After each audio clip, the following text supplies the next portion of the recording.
Hi everyone, my name is Lisa Clarkson. I'm a physical therapist, functional medicine practitioner, and movement educator. I'm also the owner of Dancing Tree Physical Therapy and Wellness, and I've started doing these movement flow videos. This video is going to be on hip strengthening and hip stability exercises. So we're going to come down onto the floor and we're going to start on our backs.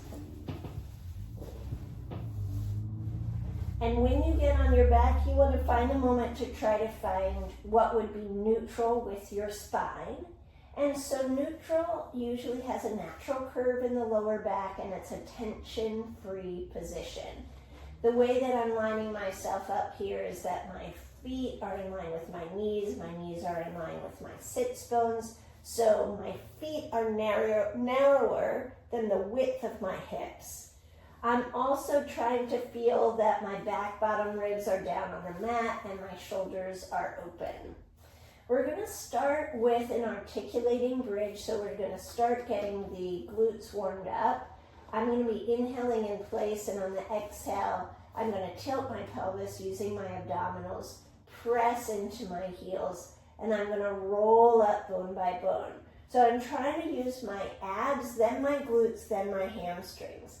I'm going to inhale there, and I'm going to roll back down bone by bone on the exhale. So inhaling in neutral, exhale, imprinting and rolling up bone by bone,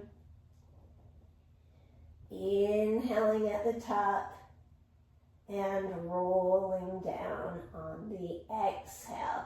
Now, if you have a back issue and you shouldn't round your back, let's say you have severe osteoporosis or you have a bulging disc that you know about, then maybe you're not going to do the articulating part of this. You're just going to do the hinge. So after we do one more of these articulating bridges, and this is also good for spinal stability and core, we're going to go into a non-articulating bridge. So you're going to be in your neutral here. We're going to stay neutral. You're going to inhale and exhale, press directly up, hold, and then lowering down. So it's inhale, exhale, engage the abdominals. I'm trying to squeeze or activate my glutes before I go. I inhale, and then I lower down on the exhale.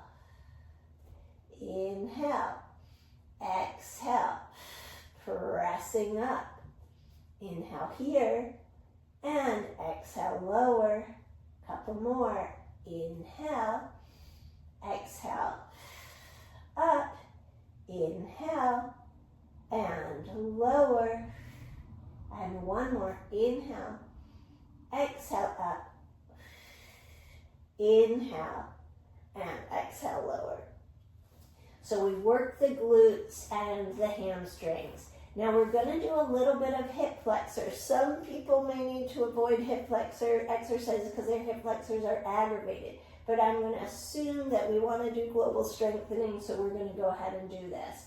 You're going to imprint your spine. So I've lengthened my lower back to the mat to help stabilize my back, because this should not hurt my back to do it. And I'm going to bring one leg up and the other leg up, and my abdominals did not pop out. Then I'm going to hinge at the hip joint to tap one toe down. So I'm working core, but I'm working hip flexor and up. Alternating sides there. The most important thing on these exercises, you guys, is that my back doesn't change. So it doesn't really matter if you tap the toes down or not. What matters is you maintain that stability. Exhale as you lower the leg. Inhale up. Exhale as you lower the leg. And up. Alternating sides there. And exhale. Now we're going to go out, out, and in, out. This is harder, so if you can't stabilize, you go up higher. If you can, you go down lower. But again, you don't want your lower back to change. Now you could make this into even more deep for the abs by curling your head, neck, and shoulders up, but this is not necessarily the essence of this movement flow. 2 more there.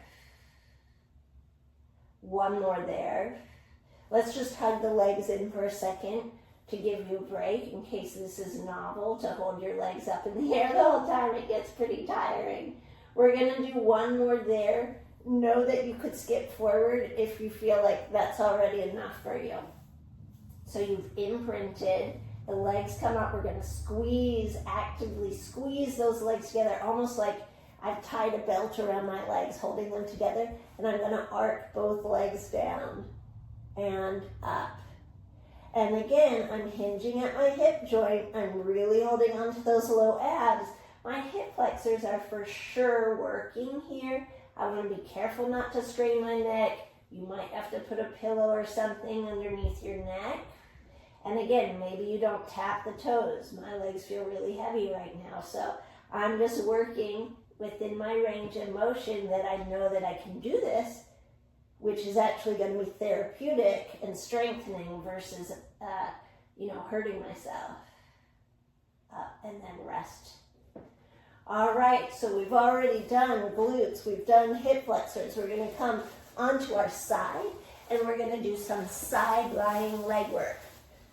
So when you lie on your side, you want to be shoulder over shoulder, hip over hip. The waist is lifted. You're going to stretch this leg out, and without lifting and lowering the pelvis, you're going to lift and lower the leg.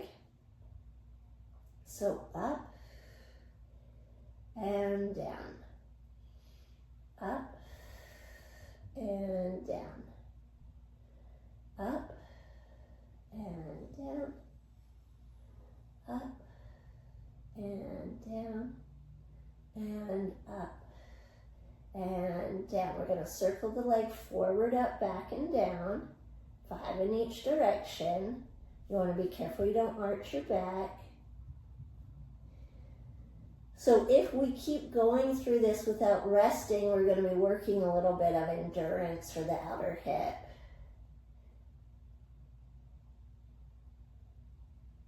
The outer hip helps stabilize us when we're standing and walking. I just reversed my leg. 2,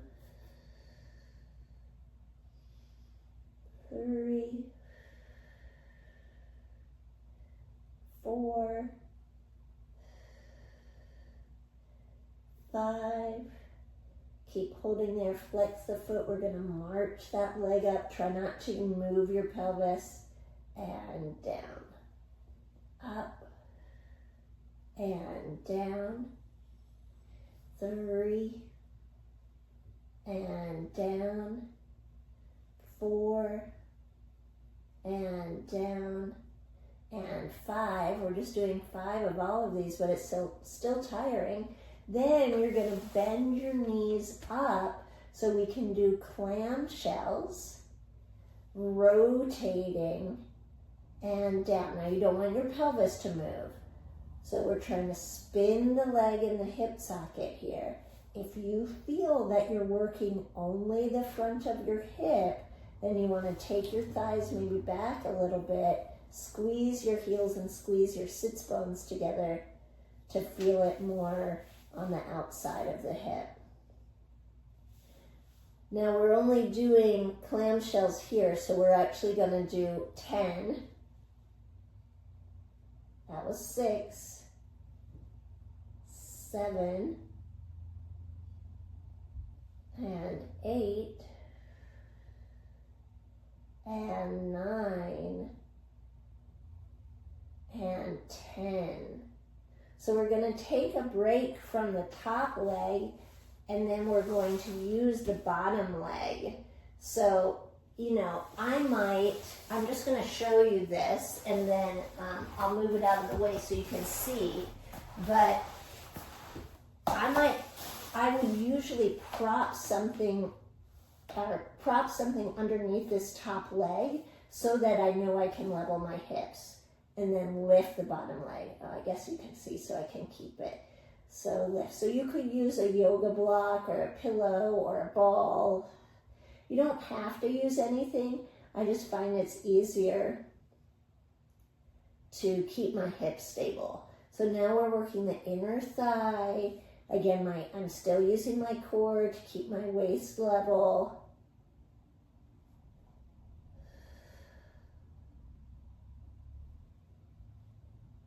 6, we're doing 10 of these. 7, 8, 9,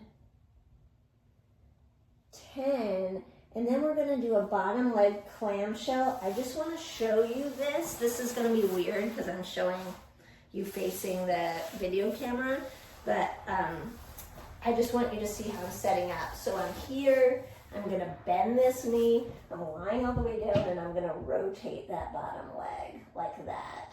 So I don't want that knee forward. I want to try to get it directly below my pelvis. So there you have it. Not the prettiest picture, but I wanted you to see what we're doing. So up and down there. So now this is like bottom leg clamshells. You're doing external rotation of that bottom leg, and those deep lateral rotators really help stabilize the leg, the hip in the socket.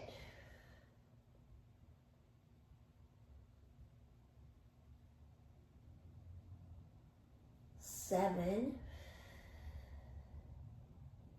8, 9, and 10. And then, yay, we're going to do all that to the other side. So put the foam roller out of the way for right now. Lying on your side. Your bottom leg can be bent for stability, top leg long, bottom waist lifted. Be careful you're not sinking into that hip. And we did lift and lower for 5. Lifting up and lower. 3, 4, keep the abdominals zipped up, tailbone long. 5, then we did circling forward, up, back, and down. I'm thinking of lengthening that leg long out of my hip joint. 3, 4, 5, and then reversing. 5, 4, 3, 2, 1, and then we did that marching up. My leg is parallel with my hip. I want to be careful that I'm not sinking in my waist, right? I want to be careful that I'm not tucking my tailbone under when I get to that end range. The outer hip is hurting, like, because it's working. Now I lost count. So I'm going to do one more for good measure. There we go. Then we bent both legs. We did the clamshell. And I'm thinking of the rotation happening starting in my hip joint versus lifting my knee. So I'm trying to drop the head of my femur down, and then it rotates forward in my joint. So it goes in and forward.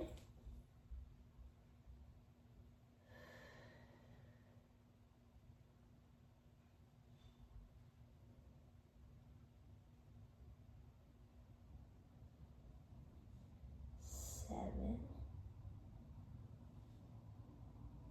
8, 2 more, 9, 10, and then grab my foam roller to stack On top, bottom leg lifts. Make sure you're neutral before you go. Lift and lower for 10.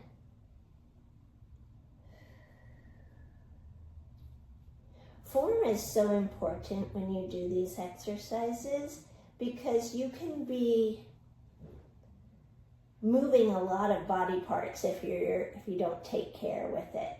So try to stay conscious of what you're working. Right now we're trying to work the inner thigh of that bottom leg to lift and lower, lengthening out. I'm trying not to strain my neck, using a coordinated breath. 2 more. 1 more. And then there's that, I just bent the knee, my leg's straight out, and we're lifting that up and down. The first time that I did this one, it was a little bit tricky for me to feel where that movement came from. So don't worry if you need to spend a little bit of time workshopping this to try to feel. So it's still, I'm working the deep rotators, those clamshell muscles, to try to spiral the leg and the hip sockets, just you're lying on that leg.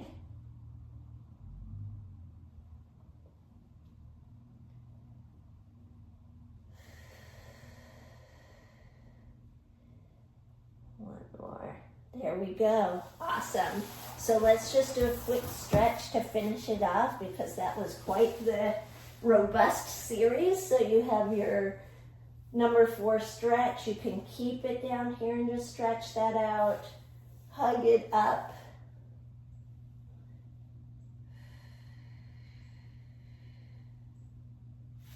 Stretching the back of the leg there.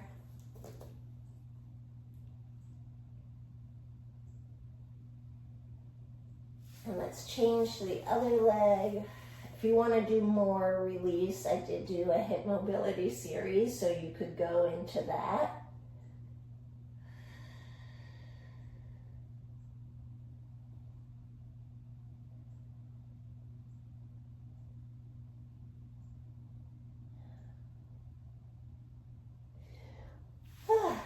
All right, well, hopefully that was great for you. Thank you so much for watching. There'll be more videos to come, and I'll see you soon.